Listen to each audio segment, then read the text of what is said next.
ذوق شوق محبت اور الفت کے ساتھ بآواز بلند درود پاک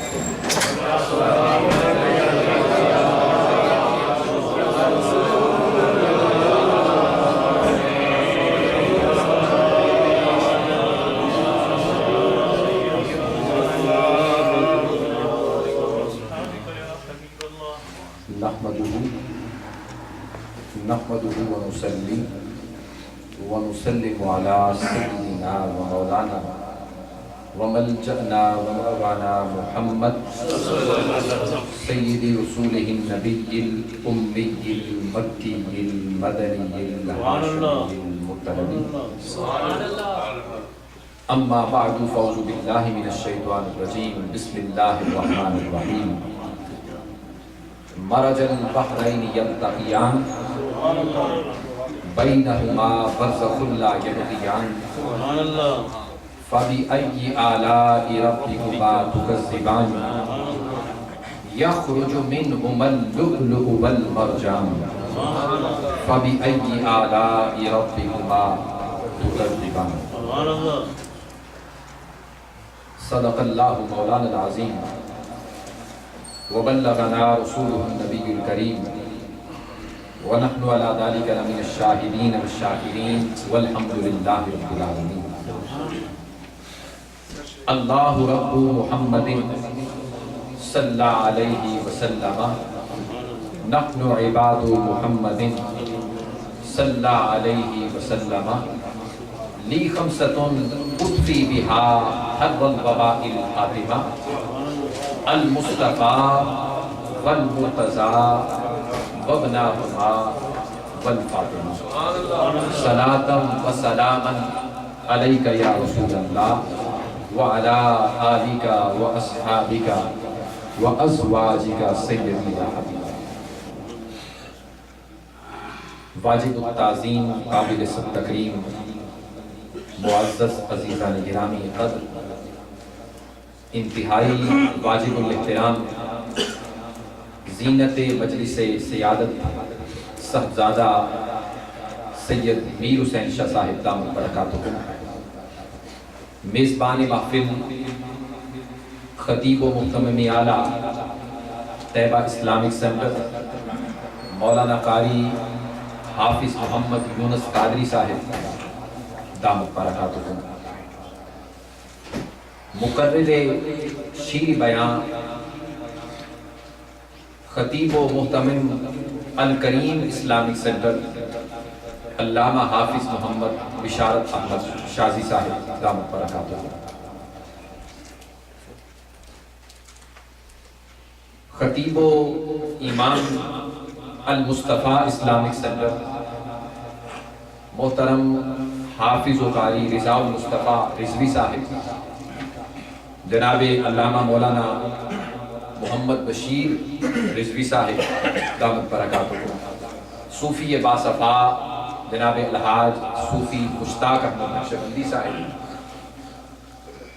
ثنا خان مصطفیٰ جناب محمد اصغر چشتی صاحب اور مداح حبیب لبیب جناب سجاد احمد بٹ صاحب دیگر معزز و محتشم نعت خوانان خوش الحان اور ابھی ابھرتے ہوئے جناب محترم محمد سہیل اشرف صاحب اللہ جل مجدہ کی توفیق اور حضور علیہ السلام کی نگاہ اقدس کے تصدق طیبہ اسلامک سینٹر میں انٹرنیشنل ذکر حسین کانفرنس میں حاضر ہے اور جہاں حسین کا ذکر ہو وہ انٹرنیشنل نہیں بلکہ یونیورسل ہو جاتا ہے اس سے بھی ایک قدم آگے نکل جاتا ہے کیونکہ حسین کا ذکر صرف فرش پر نہیں ہو رہا یہ عرش پر بھی ہو رہا صرف مشرق میں نہیں ہو رہا یہ مغرب میں بیٹھے ہوئے ہیں یہاں پر بھی ہو رہا شمال میں نہیں جنوب میں بھی ہو رہا ہے تحت الثری سے لے کر مخلوقات رب اولا اور عرش کی کائنات پر رب کے فرشتے بھی حسین کا ذکر کرتے ہیں اور نہایت خوش قسمت ہیں وہ لوگ جو طیبہ اسلامک سینٹر میں بیٹھ کر ذکر حسین کی محفل میں آتے ہیں اللہ رب العزت جتنے بھی احباب نے اس محفل کو سجایا ہے اور قاری صاحب کے ساتھ یہاں کی مجلس منتظمہ کے ساتھ اور اس محفل کے ساتھ دامے درمے قدمے قدمے سکنے جس لحاظ سے بھی حصہ لیا ہے، امام عالی مقام کی بارگاہ میں بصد عجز و نیاز گزارش ہے کہ قیامت کے دن ہم سب کے لیے یہ شفاعت کا واسطہ ہے۔ اس لیے کہ ایک حدیث پاک میں آتا ہے، حضور علیہ السلام نے جناب سیدہ فاطمہ الزہرا سے فرمایا، اے فاطمہ میں قیامت کا دن دیکھ رہا ہوں کہ جب تم اللہ کی بارگاہ میں آؤ گی تو کس شان سے آؤ گی؟ حکم ہوگا غضوا ابصارکم، اپنی نظریں نیچی کر لو۔ انبیاء اپنے اپنے نور کے منابر پر جلوہ فروز ہوں گے، رسل اپنے منابر اعلیٰ پر بیٹھے ہوئے ہوں گے، ان رسل اور انبیاء کے حواریین اپنے اپنے مقامات عظمیٰ پر جلوہ فروز ہوں گے، محمد عربی کے غلام اولیاء کتب غوث ابدال نور کی کرسیوں پر بیٹھے ہوئے ہوں گے، ہر ایک کے لیے حکم ہوگا غضوا ابصارکم، نگاہیں چکا لو۔ پوچھا جائے گا کیا کوئی رسول آ رہا ہے؟ نہیں۔ کوئی نبی آ رہا ہے؟ نہیں۔ مولا کون آ رہا ہے؟ حکم ہوگا وہ آ رہی ہے جس کی جان اقدس اور روح مقدس رب کائنات نے اپنے دست قدرت سے قبض فرمائی ہے۔ مولا کون ہستی ہے یہ جس کے یہ حکم ہے غضوا ابصارکم، نگاہیں نیچی کر لو؟ فرمایا حتی تمر فاطمہ بنت محمد، جب تک فاطمہ بنت محمد گزر نہ جائے نگاہیں اٹھا نہیں لیں۔ یا رسول اللہ، سیدہ کائنات کی آنکھوں میں رم جم آنسوؤں کی جھڑی جاری ہو گئی۔ آقا نے فرمایا بیٹا فاطمہ ادھر آؤ۔ مصطفیٰ نے فاطمہ الزہرا کا چہرہ مقدس ان دونوں ید اللہ کے ہاتھوں میں لے لیا اور لے کر فرمایا بیٹا جب اللہ کی بارگاہ میں اس شان سے پہنچو گی تو پتہ کیا تمہارے ہاتھوں میں ہوگا؟ عرض کیا بابا بتائیے میرے ہاتھوں میں کیا ہوگا؟ فرمایا جس طرح میں نے تیرا چہرہ مقدس ید اللہ کے ہاتھوں میں اٹھایا ہوا ہے، اس روز تیرے ایک ہاتھ میں جگر پارہ حسن مجتبیٰ ہوگا اور دوسرے ہاتھ میں سر حسین مرتضیٰ ہوگا۔ سیدہ فاطمہ الزہرا کانپ گئی، لرز اٹھی، باری جان رسول اللہ، ابا جان بابا جان یہ عالم ہوگا؟ فرمایا ہاں تیرے ہاتھ میں جگر پارہ حسن مجتبیٰ اور سر حسین مرتضیٰ ہوگا، لیکن کرنا کیا ہے مولا؟ بابا بتائیے کرنا کیا ہے؟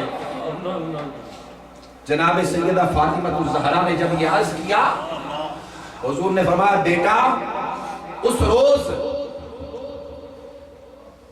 ساری کائنات کے لوگ حساب دینے کے لیے حاضر ہوں گے،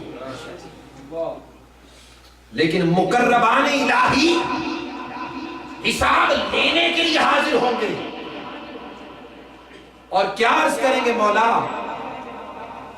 یہ بندے ہمارے دامن سے چمٹے رہے، انہوں نے ہمیں وضو کروایا، ہماری نیک مجالس میں بیٹھے رہے۔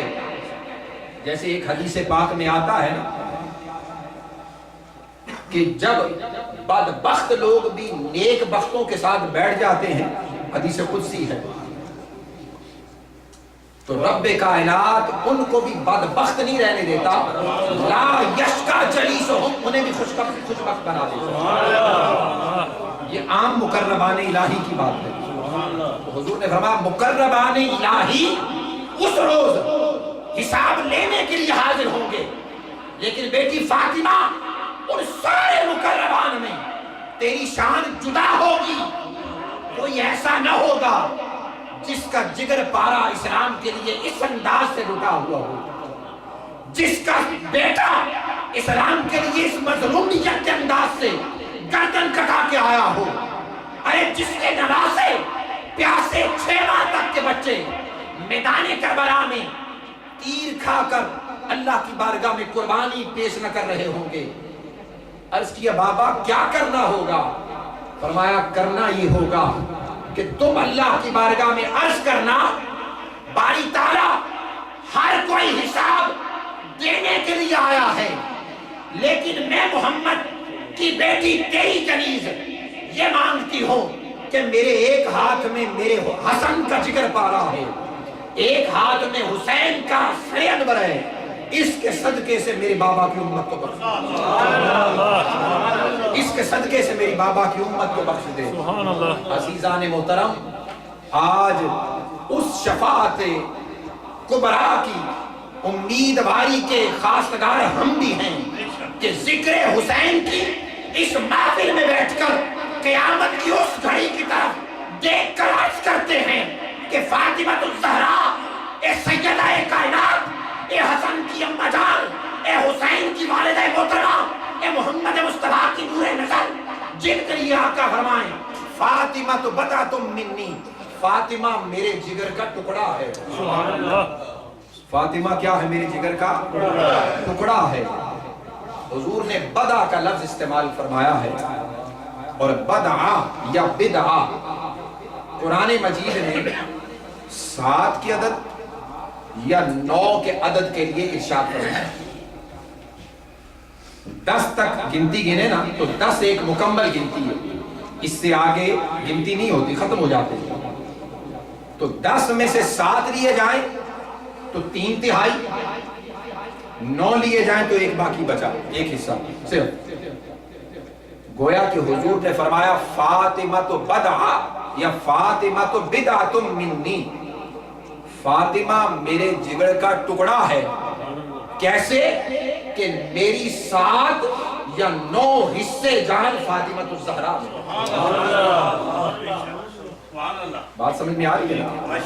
فاطمہ تو بدعۃ منی یا فاطمہ تو بدعۃ منی، کہ فاطمہ میرے جگر کا ٹکڑا ہے. اور بدع یا بدع 7 یا 9 کے لیے استعمال ہوتا ہے. گویا کہ حضور نے یہ کلمہ ارشاد فرما کر امت کو بتا دیا کہ فاطمہ کے اندر میری 7 یا 9 حصے جان. اور ایسے ہی نہیں، اس کی تشریح جناب سیدہ عائشہ صدیقہ رضی اللہ تعالیٰ عنہا، محدثہ اسلام، اسلام کی پہلی محدثہ، جن سے بڑھ کر کائنات پست و بالا میں محدثہ اسلام کوئی نہیں ہوا اور نہ ہو سکتا. جناب صدیق اکبر کی صاحبزادی صدیقہ کائنات، جن کی شان اقدس میں سورہ نور کی 19 آیات نازل ہوئی، اور بعض مفسرین نے دیگر جو دلالت النص یا اشارت النص یا اقتضاء النص یا عبارت النص سے آیات میں شان عائشہ صدیقہ ثابت ہوتی ہے، وہ فرماتے وہ 29 آیات ہیں. وہ جناب سیدہ عائشہ صدیقہ رضی اللہ تعالی عنہا، آپ فرماتی ہیں ما رأیت بعد رسول اللہ افضل من فاطمہ الزہراء، میں نے مصطفیٰ کے بعد فاطمہ الزہراء سے افضل کسی کو پایا ہی نہیں. میری آپ سے جنگ ہو، میری آپ سے لڑائی ہو، یا آپ میرے بارے میں کوئی غلط خیال رکھتے ہو، تو میری عدم موجودگی میں آپ میری تعریف کریں یا میں آپ کی تعریف کروں؟ چلو میں غیبت نہ کروں یا بہتان نہ کروں، کم سے کم میں آپ کے بارے میں اچھے خیالات بیان نہیں کروں گا. سیدہ عائشہ صدیقہ کے حوالے سے جو لوگ کہتے ہیں کہ جناب فاطمہ الزہرا سے لڑائی یا فاطمہ الزہرا کی سیدہ عائشہ صدیقہ سے لڑائی، جن کی لڑائیاں ہوتی ہیں وہ آپ اس میں یوں بیان کرتے ہیں. سیدہ عائشہ یہ روایت کر رہی ہیں، جن کی لڑائیاں ہوتی ہیں کیا وہ یوں ذکر کرتے ہیں کہ حضور کے بعد فاطمہ الزہرا سے افضل کسی کو پایا ہی نہیں ہے؟ عقیدہ ہمارا یہ ہے کہ بعد الانبیاء مقام صدیق اکبر ہے. صدیق اکبر کی بیٹی کہتی ہے میرا عقیدہ یہ ہے کہ مصطفیٰ کے بعد میں نے فاطمہ سے بڑھ کر کسی کو پایا ہی نہیں. جناب سیدہ عائشہ صدیقہ فرما رہے ہیں. اور وہ الگ حدیث جو حضور علیہ السلام سے جناب سیدہ عائشہ صدیقہ روایت کرتی ہیں کہ ایک مرتبہ حضور کا سر انور میری گود میں تھا. رات کا وقت تھا, سہانا چاند چمک رہا تھا, ارد گرد ستارے چمک رہے تھے. عرض کیا میں نے یا رسول اللہ فدا کا امی بابی, آقا میرے ماں باپ آپ پر قربان, کیا ان ستاروں جتنی بھی کسی کی نیکیاں ہیں؟ یہ سوال کرنے والی سائلہ جناب عائشہ ہے اور پتا ہے کہ حضور کو پتا ہے ستارے کتنے ہیں, اس لیے وہ کر رہے ہیں. 24 صدی کا ملا نہیں ہے جس مسئول علیہ جو سوال ہو رہا ہے, مسئول علیہ کی فضیلت کا علم نہ ہو تو سائل کیسا؟ سائل کو پتہ ہونا چاہیے مسئول جس سے سوال ہو رہا ہے اس کے علم کا عالم کیا ہے. سیدہ عائشہ عرض کر رہی ہیں ستاروں جتنی نیکیاں کس کی ہیں؟ حضور نے فرمایا میری عمر کی نیکیاں ستاروں کی. سیدہ عائشہ ذرا چپ کر گئیں, دیکھا چہرہ عائشہ ذرا تھوڑا سا مرجھایا ہے. پوچھا کیوں مرجھایا ہے؟ عرض کیا یا رسول اللہ میں سمجھی تھی میرے والد کی نیکیاں اتنی ہوں گی, میرے والد کی نیکیاں اتنی ہوں گی. حضور نے فرمایا تو اس سفید داڑھی والے کی بات کرتی ہے, اس سفید داڑھی والے کی بات کرتی ہے. ارے میں نے دنیا میں سب کی نیکیاں اور احسان کا بدلہ چکا دیا ہے, اب ان پر ایسا ہے قیامت کے دن رب سے اس کا بدلہ لے کر.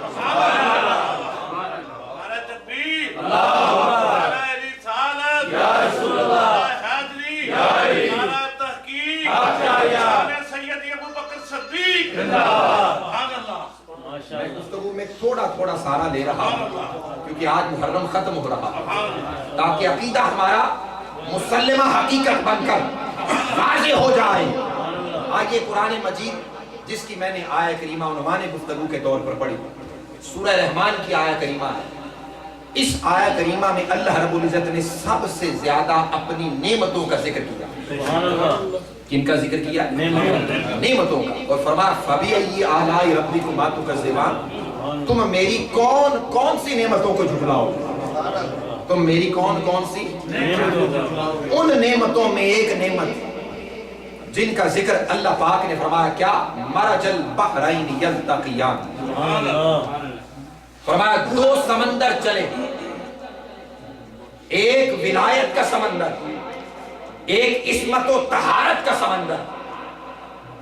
مرج البحرین یلتقیان, جب وحی الہیہ کے ذریعے مصطفیٰ کے کشانہ نبوت پر آقا دو جہاں نے ان دونوں سمندروں کو آپس میں ملایا تو یخرج منہم اللؤلؤ والمرجان, فرمایا اس سے موتی کی صورت میں حسن مجتبی نمودار ہوئے اور مرجان کی صورت میں حسین مرتضیٰ نمودار.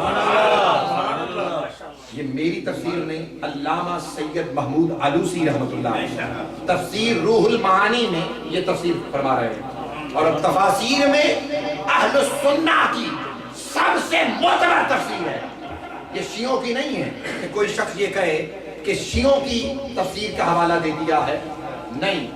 اہل السنہ ائمہ سے بڑھ کر اہل بیت کی کسی نے حمد و ثنا کی نہیں.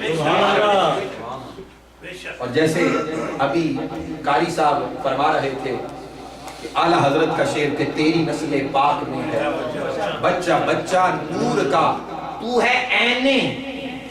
عین کس کو کہتے ہیں؟ کس کو کہتے ہیں؟ تو ہے عینے نور. کس کو کہتے ہیں؟ چشمے کو. کس کو کہتے ہیں؟ چشمے کو.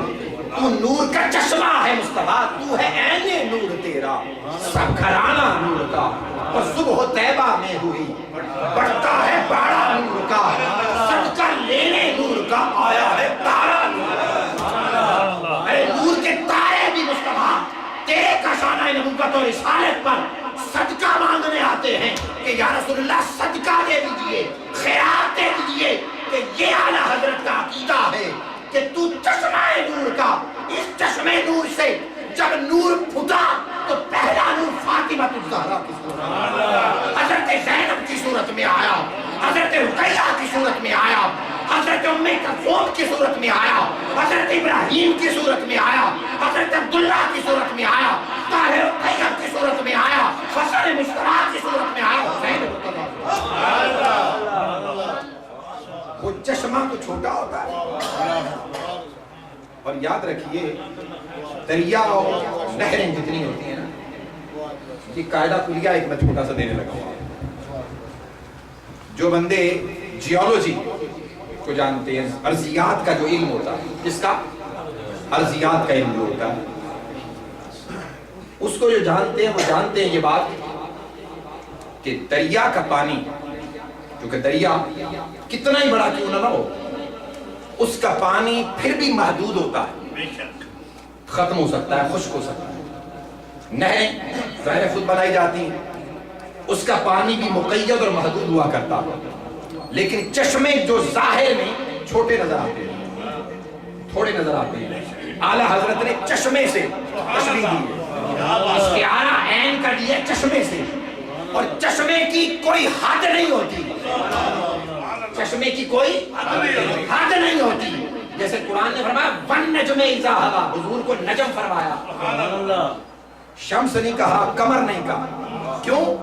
قمر جو ہمیں نظر آتا ہے یا شمس ہمیں جو نظر آتا ہے، کائنات ارضی و سماوی کے اندر ان کہکشاؤں میں بعض ستارے ایسے ہیں جن کے اپنے کئی سورج ہیں اور کئی چاند ہیں۔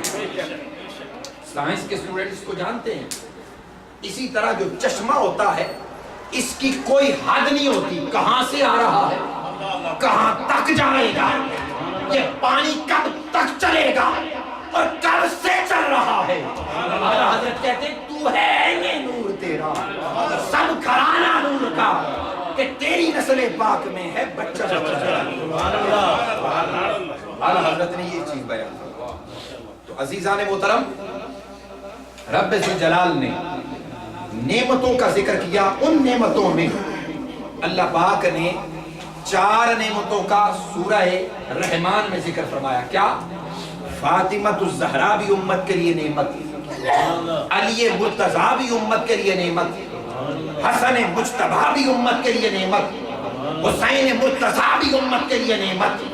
اور جب یہ نعمتیں بٹنے لگی تو ائمہ اثنا عشر اس کائنات کو نصیب ہوئے، تو جب نصیب ہوئے تو امام اعظم ابی حنیفہ جیسا شخص جس نے دنیا انسانیت کو علم کا سمندر میں بہا تقسیم کیا، وہ بھی کہنے پر مجبور ہو گئے لو لسنتان لہلک النوم، اگر میں نے جو 2 سال حضرت امام محمد الباقر کے پاس اور امام جعفر الصادق کے پاس گزارے ہیں، اگر نہ گزارے ہوتے تو میں ہلاک ہو جاتا۔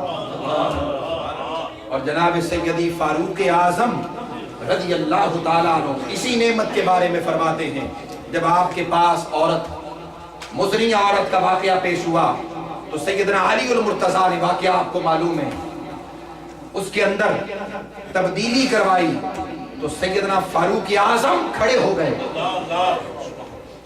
گئے اور کہا لولا علی لہلک عمر، آج اگر علی نہ ہوتے تو عمر بھی ہلاک ہو جاتا۔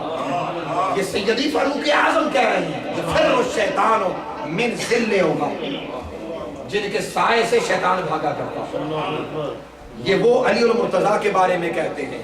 اور سراج الائمہ، سراج العلوم، سیدی ابو حنیفہ فرماتے ہیں کہ جو 2 سال مجھے امام محمد الباقر کے پاس اور امام جعفر صادق کے پاس ملے ہیں، اگر نہ ملتے تو میں ہلاک ہو جاتا۔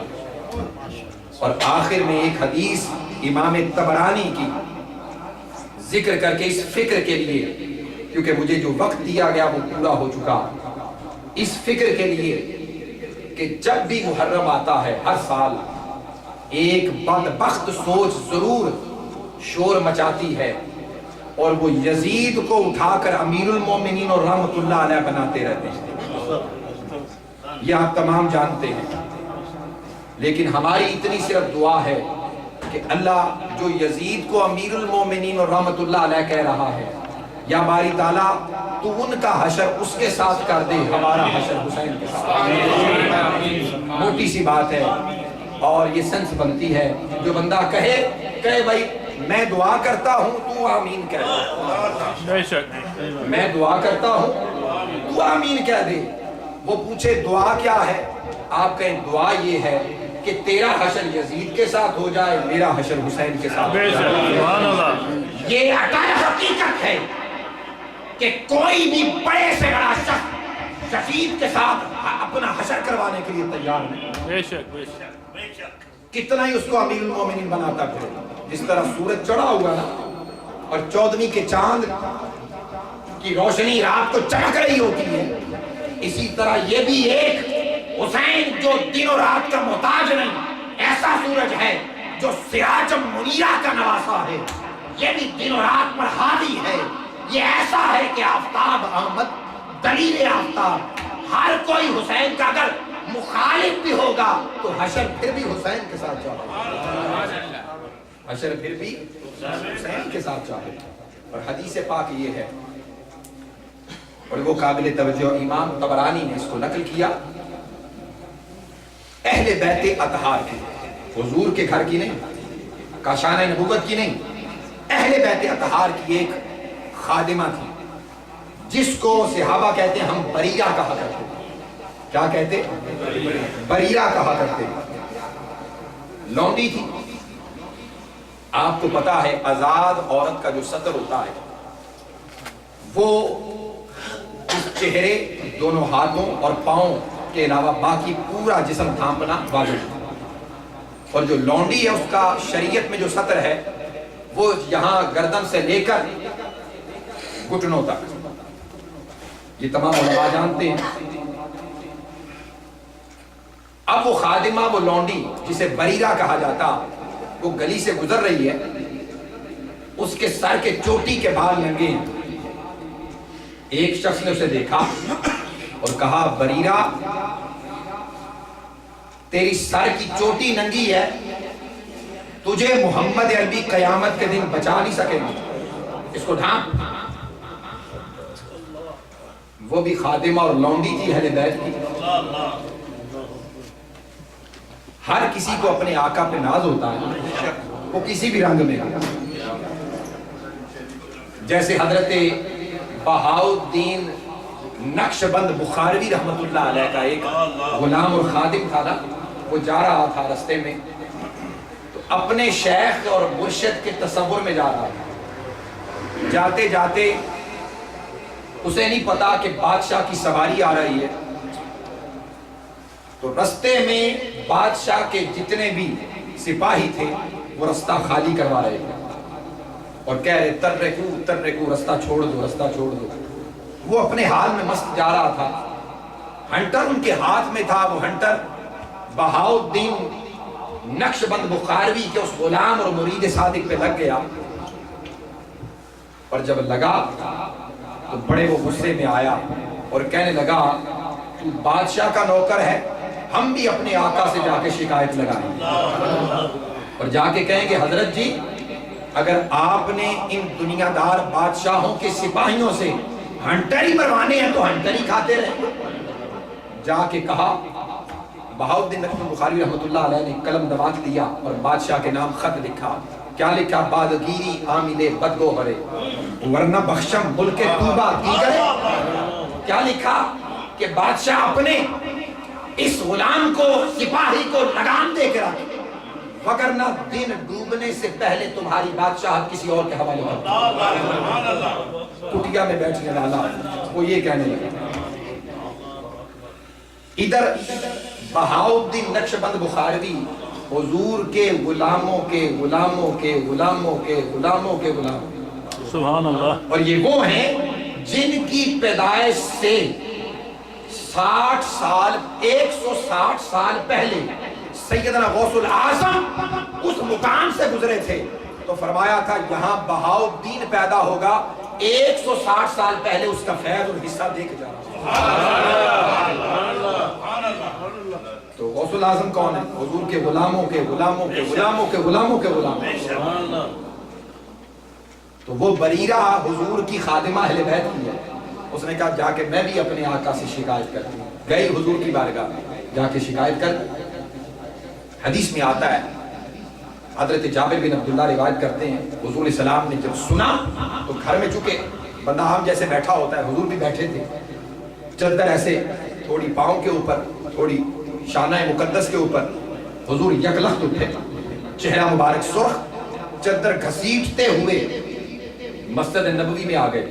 صحابہ کہتے ہیں ہم چہرہ رسول اللہ سے پہچان لیتے کہ حضور جلال میں ہیں، اور چادر جب گھسیٹی جا رہی ہوتی تو پتہ چلتا آج خیر نہیں. صحابہ سامنے آئے، عرض کیے یا رسول اللہ اگر آپ حکم دیں تو ہم پہاڑوں کے دل چیر دیں، حکم دیں تو اپنی ماں کو قتل کر دیں، حکم دیں تو اپنے والدین کو قتل کر دیں، بیٹوں کو زندہ دگول کر دیں، بیٹیوں کو ختم کر دیں، حکم دیں تو سمندروں سے ٹکرا جائیں. آقا حکم فرمائیں. حضور نے فرمایا مانا، بتاؤ میں کون ہوں؟ عرض کی یا رسول اللہ انت رسول اللہ. فرمایا نہیں ماننا، بتاؤ میں کون ہوں. صحابہ سمجھ گئے کہ حضور کا اپنے نسب کے بارے میں خیال ہے. عرض کیا آپ محمد بن عبداللہ بن عبد المطلب ابن ہاشم ابن عبد مناف، آپ عبداللہ کے بیٹے، عبداللہ عبد المطلب کے بیٹے، عبد المطلب ہاشم کے بیٹے، ہاشم عبد مناف کے بیٹے.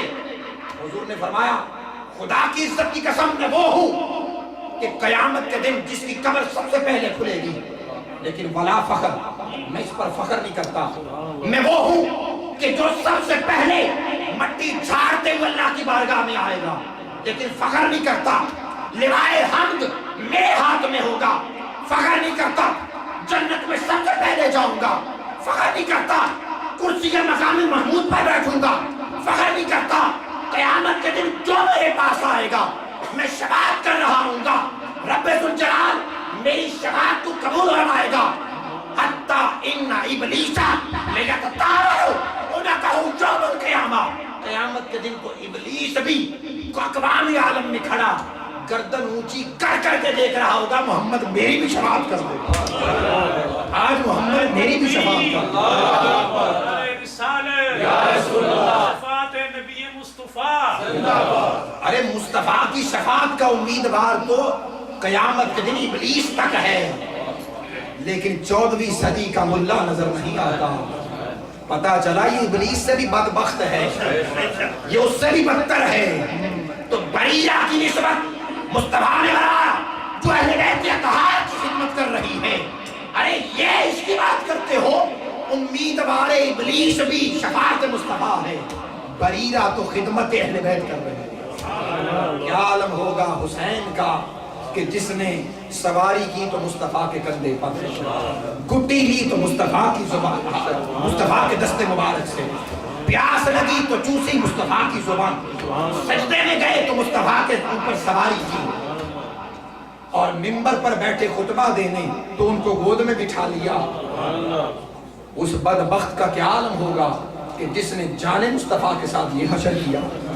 اللہ رب العزت ہم سب کو یہ جو نعمت عظمیٰ ملی جس کے بارے میں اللہ نے فرمایا فَبِأَيِّ آلَاءِ رَبِّكُمَا تُكَذِّبَانِ، اس نعمت کو سمجھنے کی توفیق عطا فرمائے اور تعظیم و تکریم کرنے کی توفیق عطا فرمائے.